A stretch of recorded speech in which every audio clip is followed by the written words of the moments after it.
Kam ditë që po ju them se Noeu ndërtoi arkën e tij të shpëtimit. Pyetja që kam për ju sot është: cila është arka jote e shpëtimit? Tregohet historia e anijës së famshme Titanikut, e cila në 1912 nisi udhimin e parë dhe të fundit të saj. U shpall e pathyeshme. Inxhinierët e anijës besonin se asgjë nuk mund ta fundoste.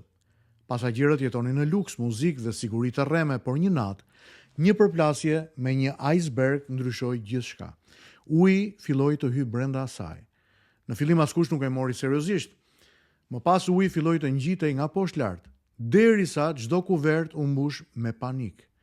Dhe ajo që ishte ndërtuar mbi besimin tek vetja, zhytet në heshtjen e oqeanit. Jo gjithçka që duket e fortë është realisht e fortë. Teksti biblik na kujton se çdo ditë uji shtohej më shumë mbi tokë dhe arka notonte mbi ujërat dhe ujërat u rritën aq shumë sa mbuluan të gjitha majat e larta të maleve. Më lejo t'ju them së pari, gjykimi i Zotit nuk është mit, është realitet. Bibla thotë që ujërat u shtuan, u rritën, mbuluan gjithçka. Ky nuk është një tregim simbolik për fëmijë miq, është një shpallje drejtësisë hyjnore. Bota e Noeut jetonte si Titaniku, me siguri false, indiferencë ndaj paralajmërimeve, përqeshje ndaj të drejtit. Dhe ndërsa Noeu ndërtonte arkën, bota vjonte të ndërtonte iluzionin e saj. Po sot, njeriu modern ka ndërtuar arkën e tij. Teknologjia, politika, pasuria, vetbesimi absolut, por kur ujërat e gjykimit fillojnë të rriten, asgjë nuk do të shpëtojë përveç asaj që Zoti ka caktuar si shpëtim. Së dyti, ujërat nuk bëjnë dallim përveç një dallimi. Ai e brenda apo jashtë arkës. Teksti është brutal në thjeshtësinë e tij. Çdo mish që lëvizte mbi tokë vdes. Nuk kishte klasë sociale, nuk kishte ndikim, nuk kishte famë, vetëm një dallim ekzistonte. Ai e brenda apo jashtë arkës. Kjo është pyetja më e rëndësishme e jetës, sepse në fund historia nuk ndahet në të pasur dhe të varfër, të ditur dhe të paditur, por në të shpëtuar dhe të humbur. Së treti, arka e Noeut nuk u mbajt nga Noeu, por nga Zoti. Teksti thotë që arka notonte mbi ujërat. Kjo është një fjali e thjeshtë, por thellësisht teologjike. Pra, arka nuk kishte motor për t'i ndezur, as drejtim njerëzor, nuk kishte kontroll njerëzish. Ajo mbaj nga fuqia e Zotit, një lloj si shpëtimi ynë. Ti nuk shpëtohesh sepse je i fortë apo je i denj. Ti nuk shpëtohesh sepse je i drejtë.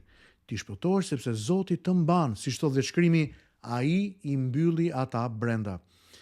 Shpëtimi miq nuk është vetëm hyrje në ark, por është edhe mbajtje dhe ruajtje brenda saj. Ujërat mbuluan gjithçka, por nuk mundun të preknin atë që ishte nën kujdesin e veçantë të Zotit. Ujërat mbuluan të gjitha malet, mendoni për këtë, edhe gjërat më të larta u mbuluan.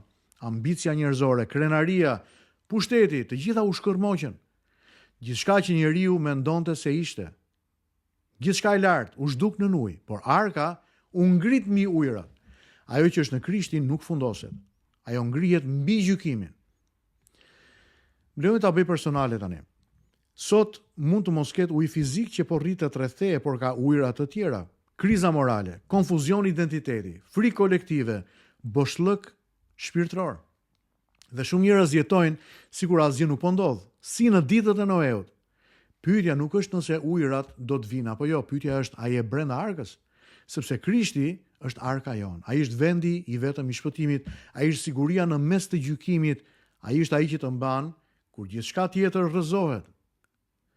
Ndaj miku im, mos ndërtoj jetën tënde si Titaniku, mbi krenarin që asgjë nuk do të më ndodh mua, po ndërtoj si Noeu, mbi bindje ndaj fjalës së Zotit, edhe kur bota qesh, sepse do të vijë një moment kur dera do të mbyllet dhe atëherë nuk ka rëndësi sa afër ke qenë arkës, por nëse ke hyrë brenda saj. Le t'i lutemi Zotit së bashku. Zoti i dashur, na zgjon nga iluzioni i sigurisë së rreme. Na jep sy për të parë kohët në të cilat jetojmë. Na jep një zemër që të hyjmë në arkën tënde të shpëtimit që është Krishti, dhe jo vetëm të hyjmë, por të qëndrojmë të sigurt në ty, deri në fund, duke besuar dhe duke të adhuruar ty. Bekoj burra dhe gratë që po ndjekin sot, ata dhe familjet e tyre. E lutem që kjo fjalë e Biblës të jetë gjallë në jetën e tyre dhe të gjithë ne së bashku mund ta praktikojmë besimin dhe të vëmë fjalën tënde në praktik në jetën tonë. Në emrin e Jezusit. Amen. Zoti me ju miq, mezi pres ju takoj sërish nesër. Deri atëherë. Miru takofshim.